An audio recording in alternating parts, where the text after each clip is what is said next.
Jaya Jaya Shri Chaitanya Jaya Nityananda. Jaya Advaita Chandra Jaya Gaura Bhakta Vrinda. Okay, so we're going to adopt a similar format to what I did yesterday. I'm going to make some introductory remarks about Rath Yatra, background information, and then we're going to go into the reading. So yesterday I said that I was reading a description that Prabhupada gave of Rath Yatra. It was an excerpt from a lecture he gave in 1972 in London. And I said, you're never going to hear a better description than this. Well, I might have been wrong, because I found another one, it's very brief, but I'll read it. This is from an excerpt from a lecture he gave at Rath Yatra, 1970 in San Francisco. So this is a bit of a paraphrase here for clarity. I edited it a little bit. Prabhupada said, so when Krishna was present, once upon a time there was a solar eclipse. At that time, Krishna, with his elder brother and sister, went from Dwarka to Kurukshetra. The inhabitants of Vrindavan, where Krishna's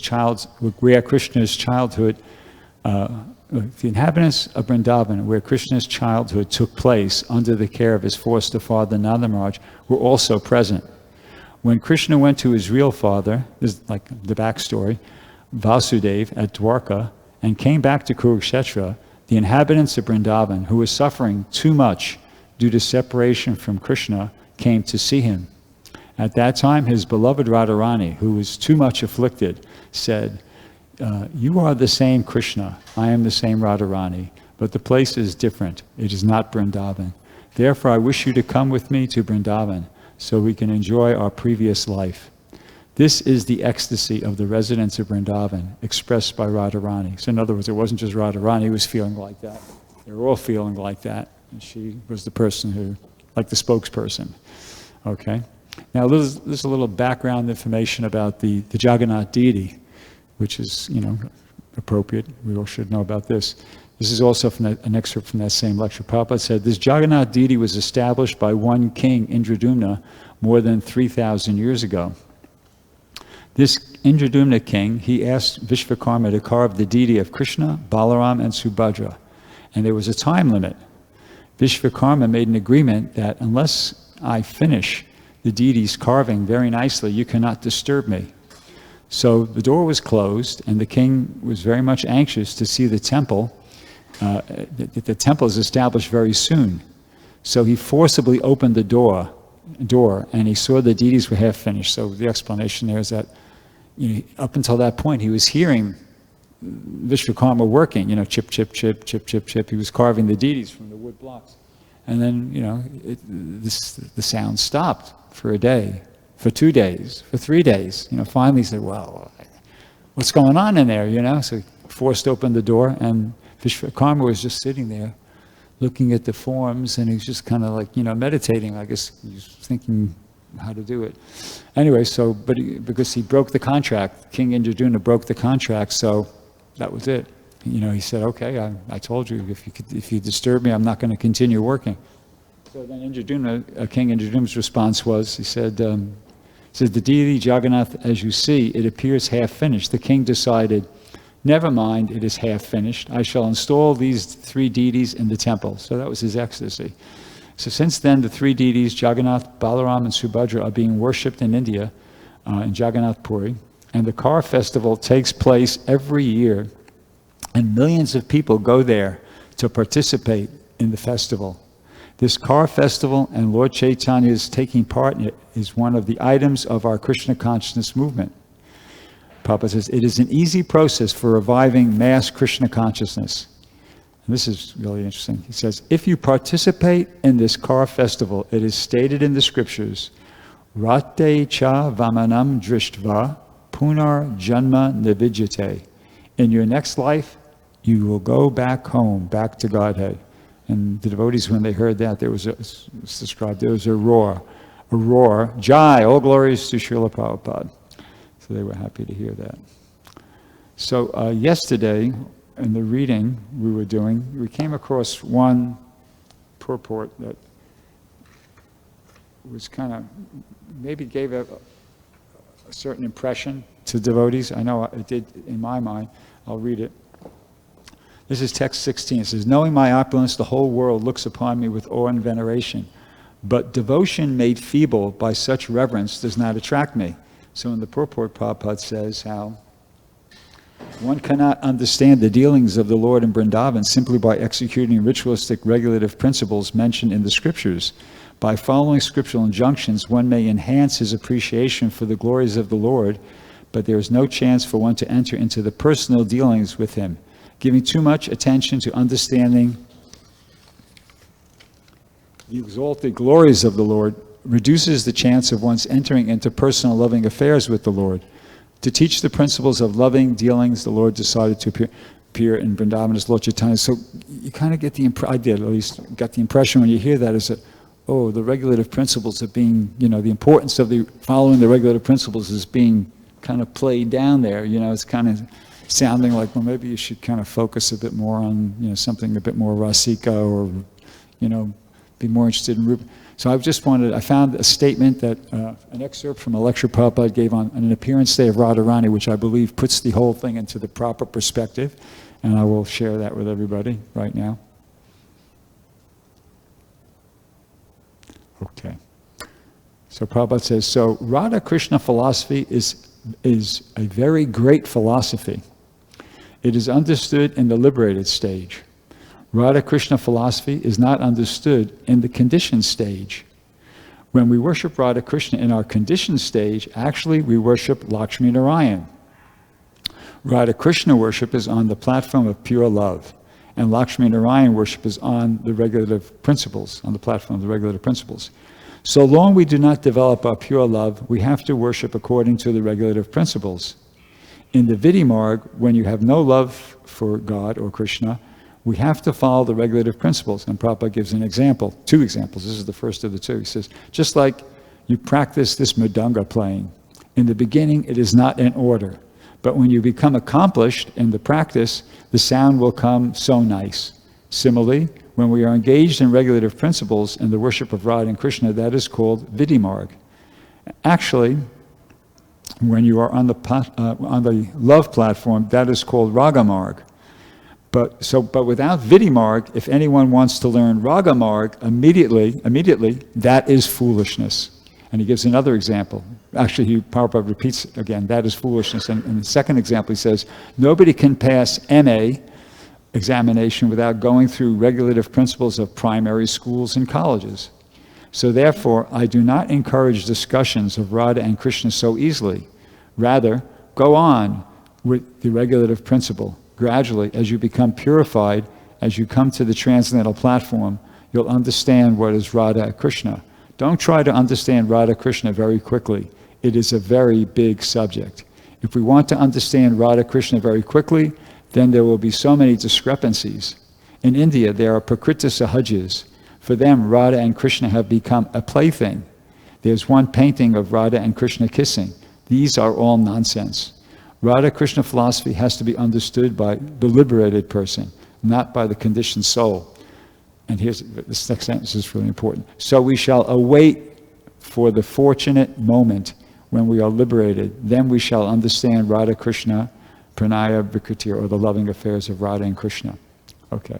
Now, upon hearing that, somebody might feel a little bit confused because just yesterday we were hearing that how, this Rath Yatra is a feeling festival, right? And I even made the statement, this is an opportunity to enter into, Vipalamba Seva, and, some of these more Raganuga feelings like that. And here we're hearing what I just read, it sounds like Prabhupada's going, no. First you follow Vidhi Marg, and when you actually, at the fortunate moment, pull it up again here. It says, so we shall await the fortunate moment when we are liberated, then we shall understand Radha Krishna loving affairs. So how do we understand this? Yesterday we were hearing it's a feeling festival, and you've been given an opportunity to enter into these Raganuga, and then here we're hearing how no, first this is my understanding that, I think it's that sentence was the key, that we shall wait for the fortunate moment. Yeah, basically, Raganuga is something that you have to be promoted to, and you have to go through the Vidhi Marg. But ultimately, it's up to Krishna. Like in the 10th chapter of the Bhagavad Gita, Krishna says, Tesham eva anukampartam aham agyana jam tamaha nashyami atma bhavashta jnana dipena bhashvata. That out of compassion to them, those who have constantly devoted and worshipped me with love, following the Vidhi Marg, you could say, out of compassion, I who am within their heart destroy with the shining lamp of knowledge the darkness born of ignorance. See, so it's all under Krishna's control. It's all under Krishna's control. And if Krishna wants to give a little special mercy, who's stopping him? Right? Who can? Thank you.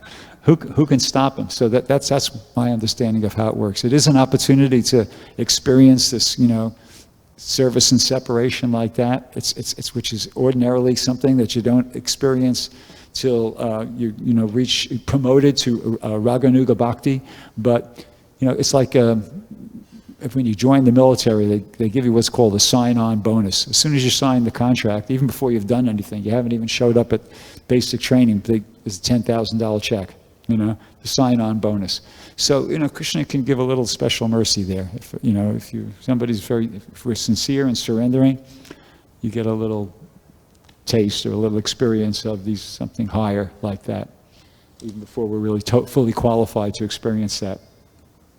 So, in conclusion, Rath Yatra is ecstatic from the beginning to the end. It has its roots in the ecstasy of the residents of Vrindavan, as we heard. Their feeling of wanting to bring Krishna back to Vrindavan.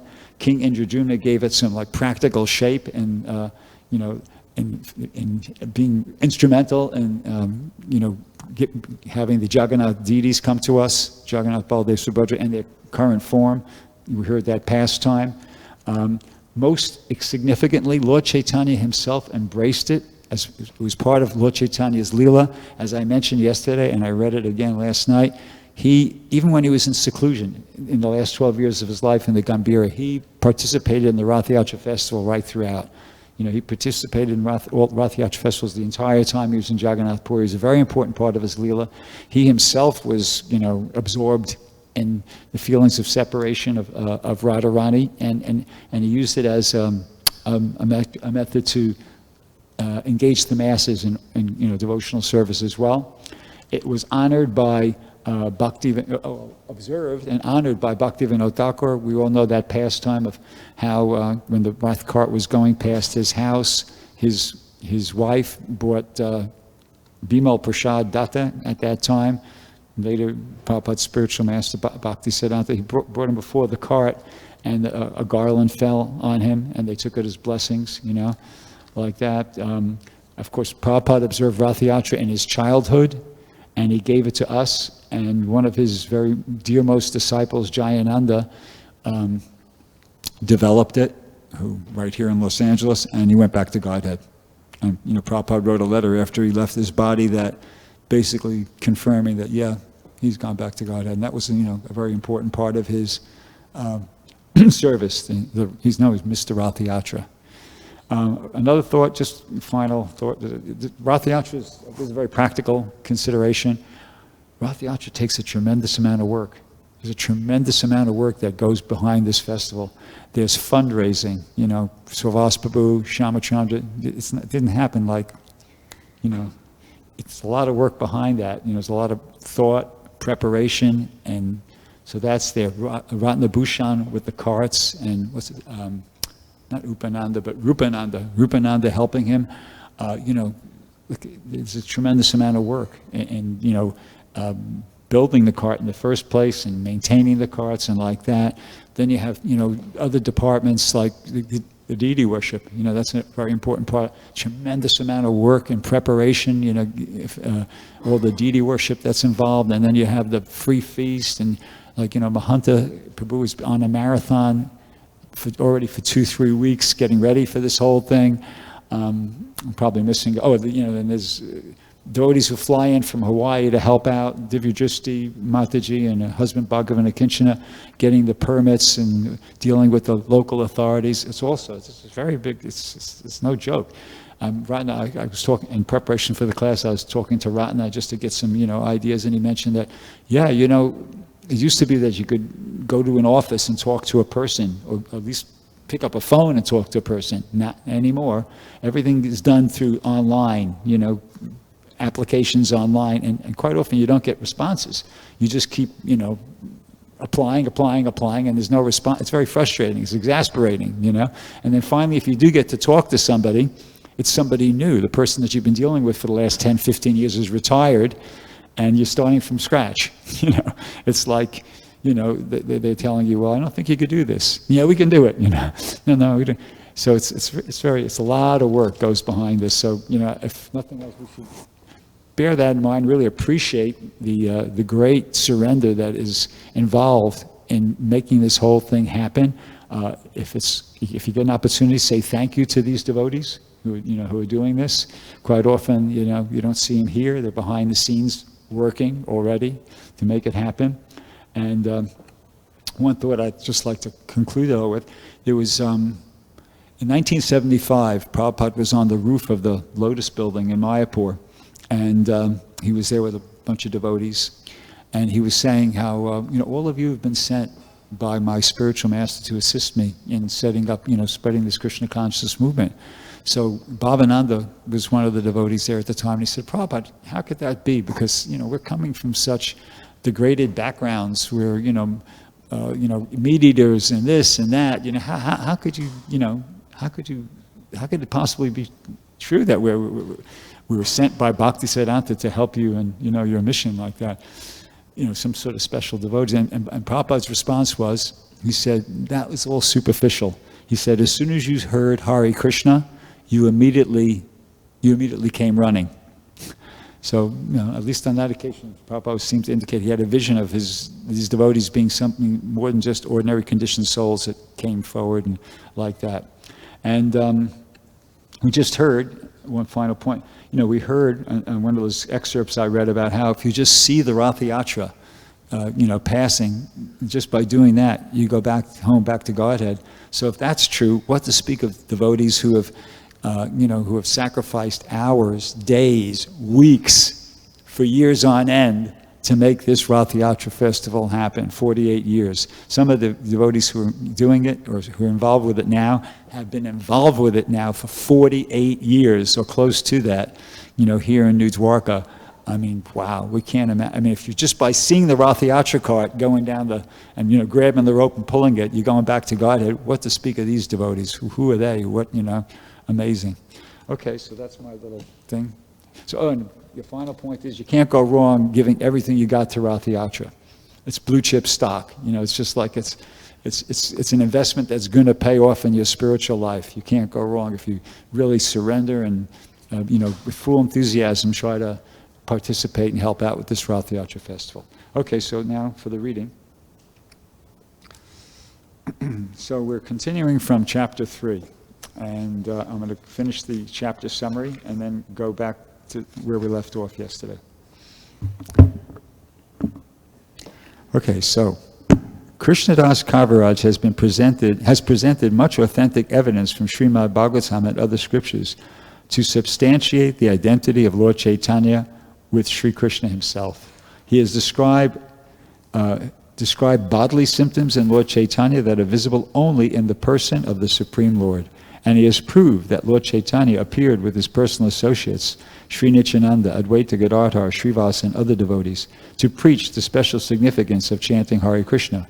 The appearance of Lord Chaitanya is both significant and confidential. He can be appreciated only by pure devotees and only through the process of devotional service. That's significant. The Lord tried to conceal his identity as the Supreme Personality of Godhead by representing himself as a devotee. But his pure devotees could recognize him by his special features. The Vedas and the Puranas foretell the appearance of Lord Chaitanya, but still he is sometimes called, significantly, the concealed descent of the Supreme Personality of Godhead. Advaita Acharya was a contemporary of Lord Chaitanya's father. He felt sorry for the condition of the world because even after Lord Krishna's appearance, no one had interest in devotional service to Krishna. This forgetfulness was so overwhelming that Advaita Prabhu was convinced that no one but Lord Krishna himself could enlighten people about devotional service to the Supreme Lord. Therefore, Advaita requested Lord Krishna to appear as Lord Chaitanya, offering Tulasi leaves and Ganges water, he cried for the Lord's appearance. The Lord, being satisfied by his pure devotees, descends to satisfy them. As such, being pleased by Advaita Acharya, the Lord appeared. Okay, so taking up from where we left off yesterday.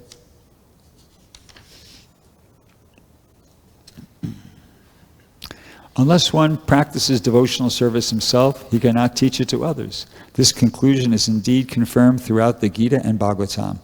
Whenever and wherever there is a decline in religious practice, O descendant of Bharat, and a predominant rise of irreligion, at that time I descend myself, to deliver the pious and annihilate the miscreants, as well as to reestablish the principles of religion. I myself appear millennium after millennium.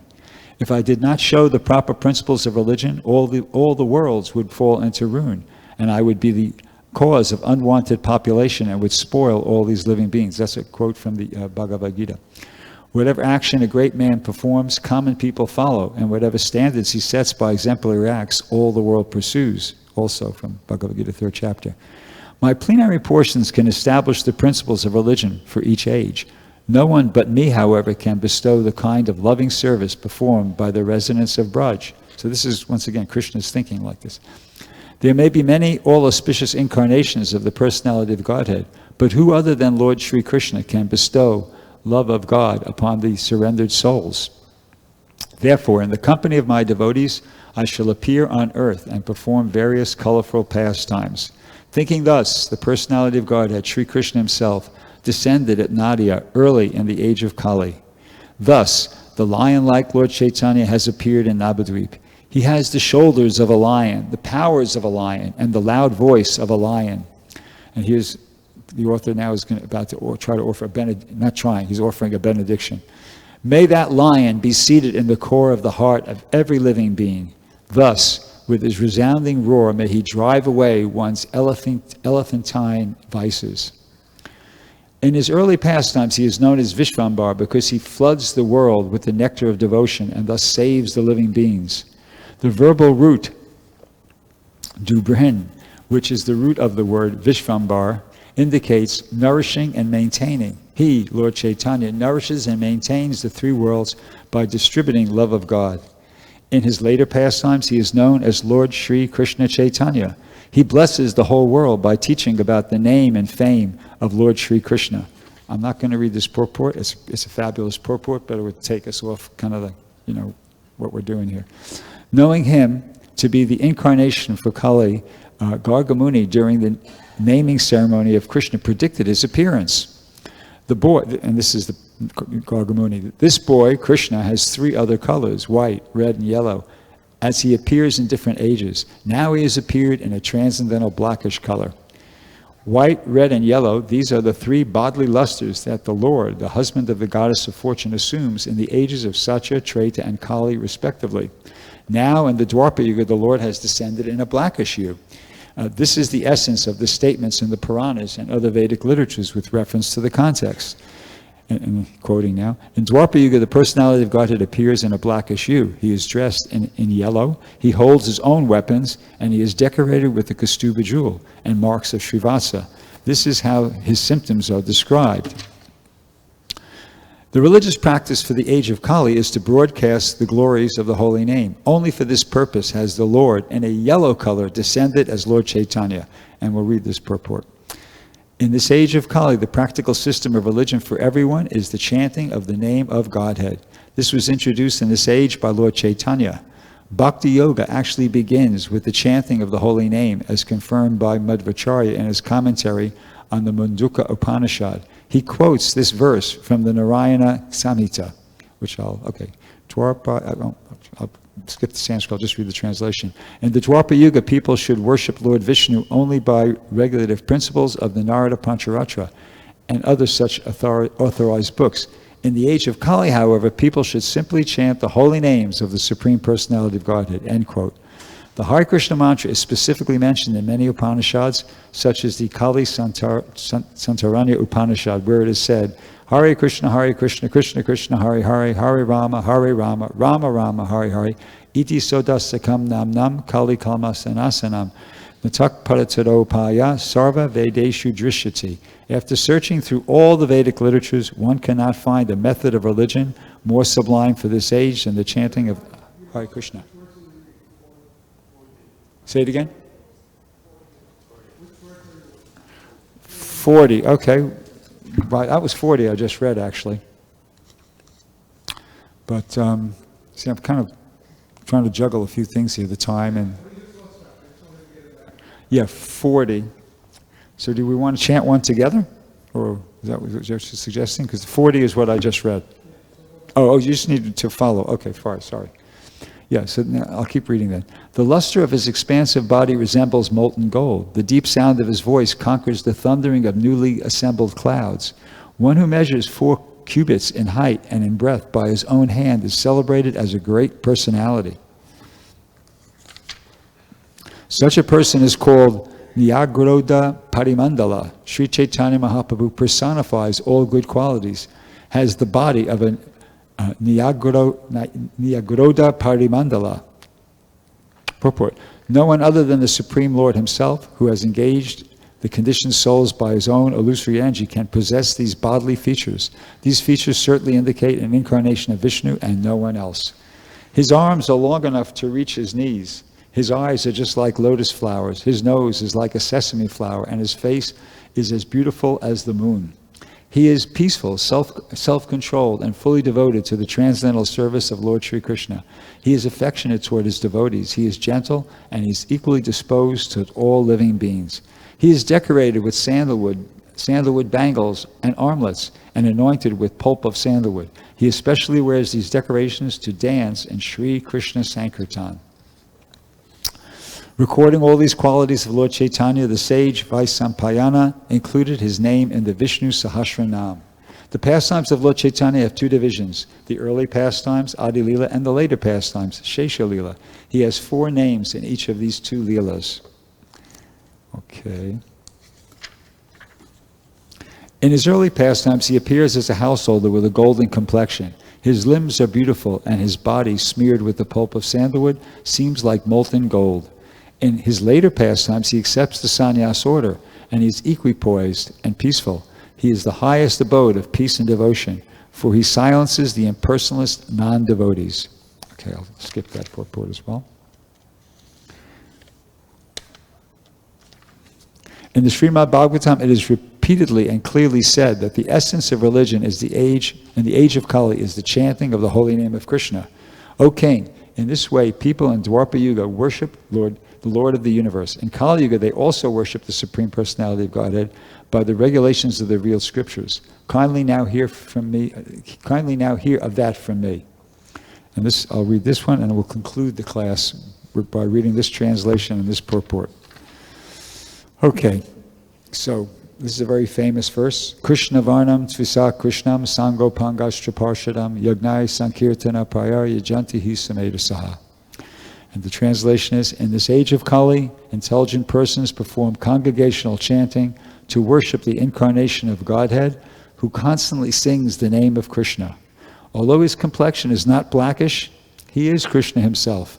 He is accompanied by his associates, servants, weapons, and confidential companions. And this is Srila Prabhupada's purport to that verse. It's pretty long.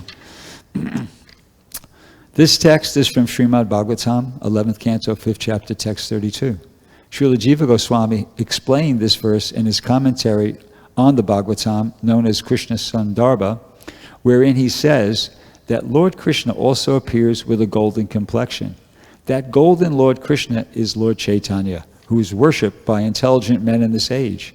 That is confirmed in the Srimad Bhagavatam by Garga Muni, who said that although the child Krishna was blackish, he also appears in 3 other colors, red, white, and yellow. He exhibited his white and red complexions in the Satya and Treta ages, respectively. He did not exhibit the remaining color yellow, gold, until he appeared as Lord Chaitanya, who is known as Gaura Hari. Srila Jiva Goswami explains that Krishna Varna means Sri Krishna Chaitanya. Krishna Varna and Krishna Chaitanya are equivalent. The name Krishna appears with both Lord Krishna and Lord Chaitanya Krishna. Lord Sri Chaitanya Mahaprabhu is the Supreme Personality of Godhead. But he always engages in describing Krishna and thus enjoys transcendental bliss by chanting and remembering his name and form. Lord Krishna himself appears as Lord Chaitanya to preach the highest gospel. Lord Chaitanya always chants the holy name of Krishna and describes it also. And because he is Krishna himself, whoever meets him will automatically chant the holy name of Krishna and later describe it to others. He injects one with transcendental Krishna consciousness, which merges the chanter in transcendental bliss. In all respects, therefore, he appears before everyone as Krishna, either by personality or by sound. Simply by seeing Lord Chaitanya, one at once remembers Lord Krishna. One may therefore accept him as Vishnu Tattva. In other words, Lord Chaitanya is Lord Krishna himself. Sango Pangashtra Parshadam further indicates that Lord Chaitanya is Lord Krishna. His body is always decorated with ornaments of sandalwood and with sandalwood paste. By his super excellent beauty, he subdues all the people of the age. In other descents, the Lord sometimes used weapons to defeat the demoniac, but in this age, the Lord subdues them with his all-attractive figure of Chaitanya Mahaprabhu. Srila Jiva Goswami explains that his beauty is his astra, or weapon, to subdue the demons. Because he is all attractive, it is to be understood that all the demigods lived with him as his companions. His acts were uncommon and his associates wonderful. When he propagated the Sankirtan movement, he attracted many great scholars and acharyas, especially in Bengal and Orissa. Lord Chaitanya is always accompanied by his best associates like Lord Nityananda, Advaita, Gadadhar, and Srivas. Srila Jiva Goswami cites a verse from the Vedic literature which says that there is no necessity of performing sacrificial demonstrations or ceremonial functions. He comments that instead of engaging in such external pompous exhibitions, all people, regardless of caste, color, or creed, can assemble together and chant Hare Krishna to worship Lord Chaitanya. Krishna Varnam Tvisa Krishna indicates that prominence should be given to the name of Krishna. Lord Chaitanya taught Krishna consciousness and chanted the name of Krishna. Therefore, to worship Lord Chaitanya, everyone should together chant the Mahamantra, Hare Krishna, Krishna Krishna, Hare Hare, Hare Rama, Rama Rama, Hare Hare. To propagate worship in churches, temples, and mosques is not possible because people have lost interest in that. But anywhere and everywhere, people can chant Hare Krishna. Thus, worshiping Lord Chaitanya, they can perform the highest activity and fulfill the highest religious purpose of satisfying the Supreme Lord. Srila Sarvabhauma Bhattacharya, a famous disciple of Lord Chaitanya, said, "The principle of transcendental devotional service having been lost, Sri Krishna Chaitanya has appeared in order to deliver again the process of devotion. He is so kind that he is distributing love of Krishna. Everyone should be attracted more and more to his lotus feet, as humming bees are attracted to a lotus flower." So I'll end there. Jai. Does anybody have anything they'd like to say? Or, yeah. Question? Okay.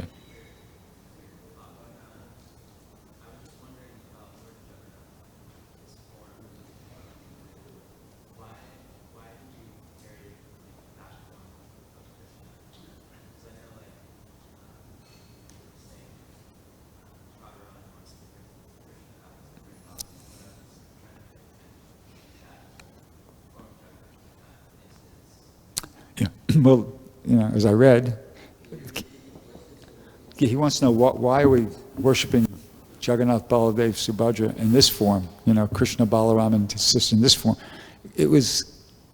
We're honoring and following in the footsteps of King Indradyumna Maharaj. He was a great devotee of Krishna. He commissioned these deities to be carved. And, I read the pastime, Vishwakarma, they made an agreement, okay, I'll do it for you, but if you disturb me, I'm stopping, And when Indradyumna Maharaj couldn't hear him working anymore, he just couldn't, at some point he just said, no, I got to find out what's going on. So he pushed the door open, and there was, Vishwakarma just sitting there looking at the deities, kind of, meditating, I guess, on how he was going to do it, what he was going to do next. And he said, well, okay, we had that agreement, so I'm not going to work on them anymore. So Indra Maharaj, he was a great devotee. He was, in his ecstasy, he just went, okay, no problem. We're going to take these, I'm going to worship them as they are.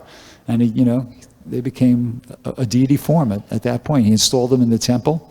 And, that was the beginning. Prabhupada said 3,000 years ago, I've heard other figures that are much, much older, but I didn't have a chance to research it. But we're honoring that, tradition. And that's why Krishna, Balaram, and his sister Subhadra are worshipped in this form to this day. It's honoring that ecstatic pastime of Indra Maharaj and the manifestation of these deities. Anybody else want to add something to that? Yeah, Mother Kriya Shakti. Okay, go ahead. Something else? Hope that helps. Microphone? Yeah, a microphone? Oh. Loud, please. That's what Prabhupada said on that occasion.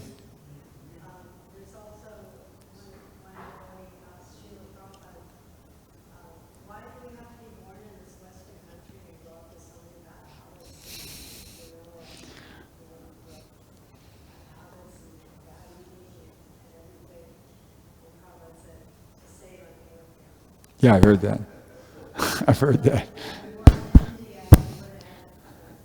Yeah. To save the airfare. Well, Prabhupada was once asked, Prabhupada, if we're associates of yours, if we were sent by your spiritual master to assist you, why do we take birth here in the West where there's all these degraded activities going on? Well, how come we didn't just take birth in India, with the Vedic culture? And Prabhupada said, that is just to save the airfare. Yes, that should know. Sachi, I don't know, you want to take this microphone?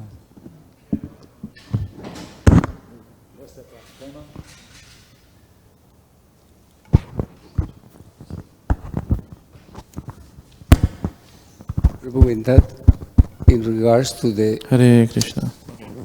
The statement that was made that Srimati Radharani, she goes to Kurukshetra, she's Krishna, and he says, you are the same Krishna, I'm the same Radharani.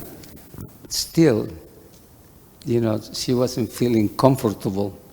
So by that statement, it's clearly, understood, at least for me, that environment has to do a lot with it. The place, at least for that particular pastime, she doesn't feel the same. Now, being said that, we also hear other statements where wherever you like, when Chaitanya Mahaprabhu one time was going and says, where am I? And Advaita Acharya, he says, well, am I in Vrindavan? He said, no. He wasn't actually in Mayapur, Navadvip. He said, my Lord, wherever you are is Vrindavan. In another statement, Srila Prabhupada said that Vrindavan is a stage of consciousness. So the point I'm making here, or the question is that Srimati Radharani is not finding enjoyment. So maybe can you explain a little bit more of that in that regards? I can't. I don't want to just give you an answer off the top of my head. It's a good question. Because, generally, wherever you are, Lord, that is Vrindavan. Vrindavan's more a state of consciousness. Although, Prabhupada did say when you go to Vrindavan, there's something special. You feel it. You feel the presence of Krishna. How do you kind of put the two together? I can't very quickly come up with an answer. If somebody has a good answer, please. You want to say, Shamarari? No. Okay. Anybody? Did you yourself? Did you have an answer for that? Go ahead. You could answer your own question. No? Okay. I think it is about the mood. Vrindavan also brings the natural mood where there is unalloyed devotional service. So when Srimati Radharani is looking at Krishna, when he's dressed all like a prince, so she's not able to generate that mood where she can love Krishna just the way they used to be in the past. Also, it is about the trees of Vrindavan. They are not there in Kurukshetra, and other devotees So it's like the mood was missing. Yeah, I guess you could say ultimately Vrindavan is a state of consciousness, but if the place wasn't significant, why would Prabhupada have told us, every year go to Vrindavan, Mayapur first, and then Vrindavan for the Mayapur Vrindavan festival? Obviously, the place, what quote unquote physical place, has a lot of importance and significance as well. But ultimately, as Advaita Acharya told Lord Chaitanya, wherever you are, Lord, that is Vrindavan. Prabhupada was in Vrindavan. Even wherever he was in the world, Prabhupada was in Vrindavan and took Vrindavan with him all over the place. People, just by associating with Prabhupada here in Los Angeles, in New York, any place, experience Vrindavan. But at the same time, the place is important as well. I think it's like the wife can serve the husband at his workplace. I mean, she can still serve him, but it's better when they both are at home. And the husband is relaxed, he's wearing his PJs and just relaxed, in a relaxed state of mind, and she can do whatever she wants and serve the way she wants. Yeah, thank you. I like that example. So, I was just thinking, in the same topic, that even among many devotees, there are different stages of consciousness or level of consciousness, of bhav, emotions and feelings. That even in the example of Gopakumara, when he was going to different places in the universe, he even went to Vaikuntha. He was right there in Dwarka, he was with Krishna, but still he was not feeling that supreme, pleasure and enjoyment. So in this particular question that I was asking, or discussion, was that, it's a question of rasa, or intimacy. That higher pleasure can only be done in Vrindavan. Just like when we sing Tulsi prayer every morning, the prayer of Tulsi is so deep and profound that whoever wrote that prayer, or those devotees who are in that bhav, emotion, they don't want anything else, but they just want to be in the Kunj of Vrindavan, assisting Srimati Radharani and begging for the mercy of Srimati Radharani so they can have access to that place. So,